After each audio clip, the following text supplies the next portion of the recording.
ETF index mutual funds నేర్చుకుని stock మార్కెట్లో రాణించాలనుకుంటున్నారా? వెంటనే ఈ నెంబర్కి కాల్ చేయండి.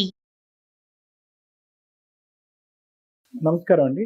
నేను మీ డాక్టర్ కళ్యాణ్ చక్రవర్తి, కన్సల్టెంట్ సైకియాట్రిస్ట్. ఈరోజు నేను చాలా హెవీ హార్ట్తో చాలా దిగ్భ్రాంతి కలిగించేటటువంటి ఒక అంశం గురించి మాట్లాడటం గురించి మీ అందరి ముందు ఉన్నాను. భగవంతుడు ఎందుకు ఇలాగా కొన్ని నిర్ణయాలు తీసుకుంటాడు, ఎవరు తప్పిదం అనేటటువంటి రకరకాల ప్రశ్నలతో నిన్న రాత్రి అసలు నాకే కాదు యావత్ భారతదేశం మొత్తం, లేదంటే వేరే దేశాలు కూడా నిద్ర లేకుండా ఆలోచింపజేసేటటువంటి ఒక భయంకరమైనటువంటి సంఘటన అహ్మదాబాద్ ప్లేన్ క్రాష్ సంఘటన. అందరికీ ఇది ప్రత్యేకమైనటువంటి ప్రశ్న ఏంటంటే, ఎందుకు జరిగింది, ఎలా జరిగింది, ఏం జరిగింది అనేది.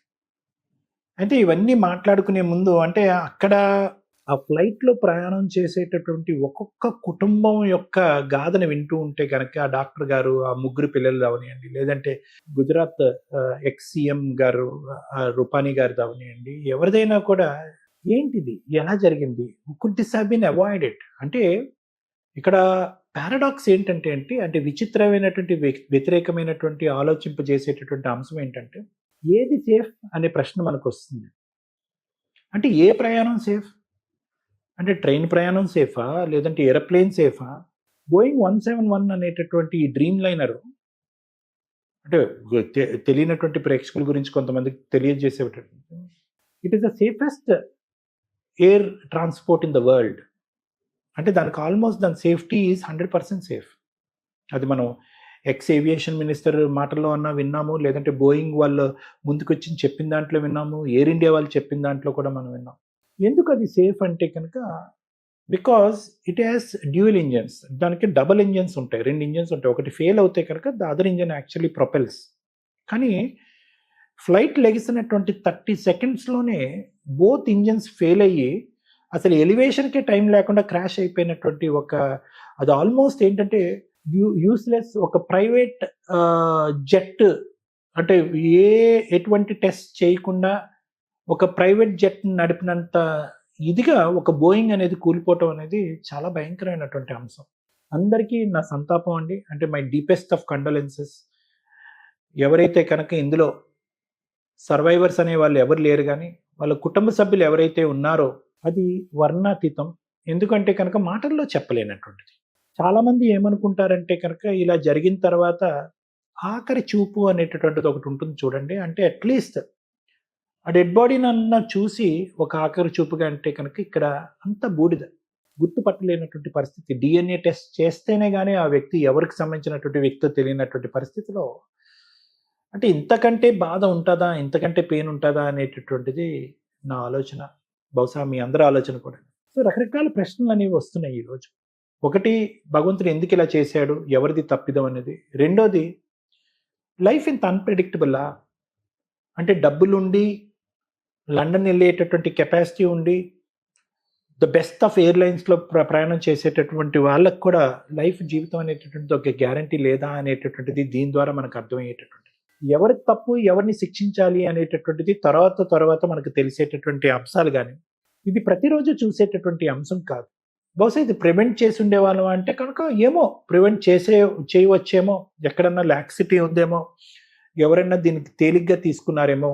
కొంతమంది చేయవలసినటువంటి జాబ్ చేయకుండా, ఏముందిలే బోయింగే కదా, పర్లేదు, ఈ మాత్రం రిపేర్ చేస్తే సరిపోతుంది, మిగతాదంతా ఎయిర్ప్లేన్ చూసుకుంటుంది అనేటటువంటి లాక్సిటీ ఉందేమో అనేటటువంటి రకరకాల ప్రశ్నలు, రకరకాల ఆలోచనలు అనేది రావటం అనేది సర్వసహజం. అయితే ఇక్కడ ప్రధానంగా యాజ్ ఎ సైకియాట్రిస్ట్ నేను టెక్నికల్ అంశాలు మాట్లాడేదానికంటే, మానసికంగా ఇటువంటి ప్రశ్నలు వచ్చి మనకి ఇన్ని ప్రశ్నలు వస్తున్నాయి ఈరోజు ఇక్కడ కూర్చుని అంటే కనుక, దాని బ్యాక్గ్రౌండ్లో సొంత మనుషుల్ని పోగొట్టుకున్నటువంటి వాళ్ళకి ఇంకెన్ని ప్రశ్నలు ఉంటాయి, ఇంకెన్ని సమాధానాలు వాళ్ళు ఎత్తుక్కునేటటువంటి ప్రయత్నం చేస్తున్నారు.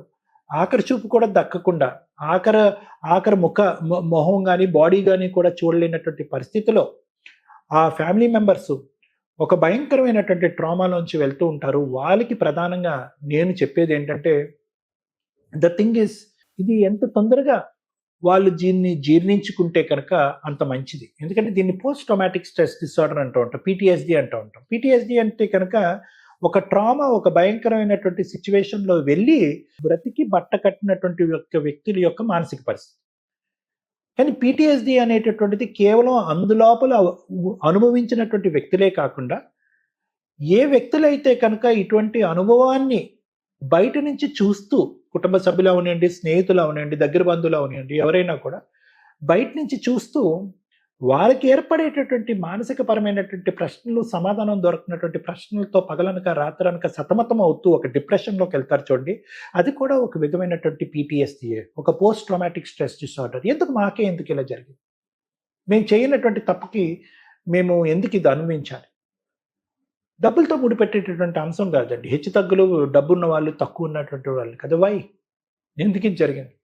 సేఫెస్ట్ మోడ్ ఆఫ్ ట్రాన్స్పోర్టు, అన్ని జాగ్రత్తలు తీసుకున్నటువంటి పరిస్థితి, అసలు సర్వైవల్కి కొద్దో గొప్ప కాలో చెయ్యో ఇరిగింది, లేదంటే బ్రెయిన్ డ్యామేజ్ అయ్యింది అనేటటువంటి పరిస్థితి కాకుండానే ఒకే దెబ్బతో మొత్తం అంతా కూడా కాలి బూడిదైపోయేటటువంటి పరిస్థితి, ఇంత భయంకరమైనటువంటి చావు మా కుటుంబంలోనే, మా స్నేహితుడికనే, మా బంధువుల్లోనే ఎందుకు వచ్చింది అనేటటువంటి ప్రశ్నతో వాళ్ళని ఓదార్చలేనటువంటి దిగ్భ్రాంతికరమైనటువంటి పరిస్థితిలోకి వాళ్ళు వెళ్ళిపోవటం అనేది సహజం. వాళ్ళకి మనం సహజంగా ఒక కౌన్సిలింగ్ పరంగా కానీ, ఒక ట్రీట్మెంట్ పరంగా కానీ ప్రత్యేకంగా వాళ్ళకి చెప్పేది ఏంటంటే, సమాధానం లేనటువంటి ప్రశ్నలు అడుక్కుంటూ పోతూ ఉంటే కనుక ఆ డిప్రెషన్ నుంచి ఎప్పటికీ మీరు బయటికి రాలేరు.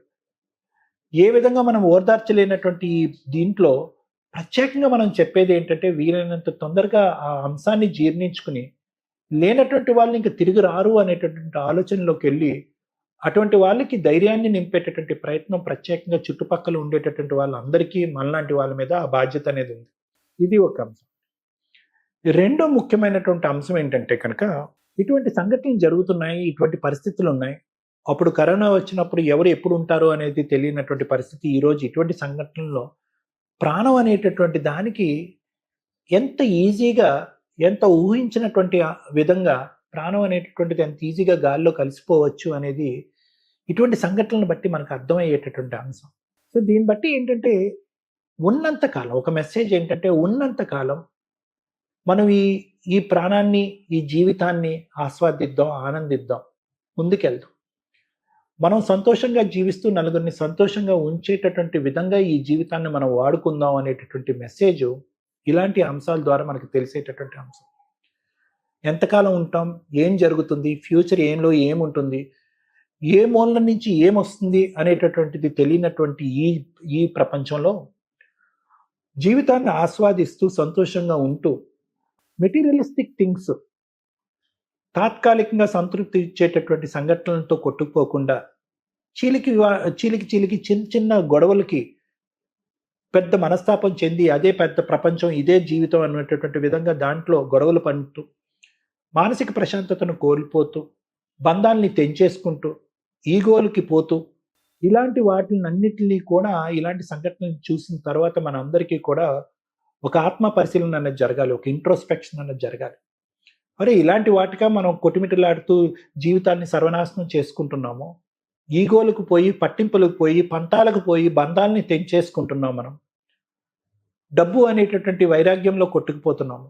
వాళ్ళు ఈ మాట అన్నారు, వీళ్ళు ఆ మాట అన్నారు అనే పట్టింపులకు పోతున్నాము. మనం ఇలాంటి వాటిల్లో కాదు, ప్రాణాలకి, బంధాలకి, మనుషులకి విలువ ఇవ్వాలి, కష్టం అంటే ఇది అనేటటువంటి ఆలోచన అందరికీ కలగాలి అనేటటువంటి ఉద్దేశంతోనే నేను ఈరోజు ఈ ఎపిసోడ్ చేయటం జరుగుతుందండి. దయచేసి ఇది మన అందరికీ ఒక కనువిప్పు కలిగేటటువంటి ఒక సంఘటన, ఆత్మ పరిశీలన చేసుకోవాల్సినటువంటి సంఘటన.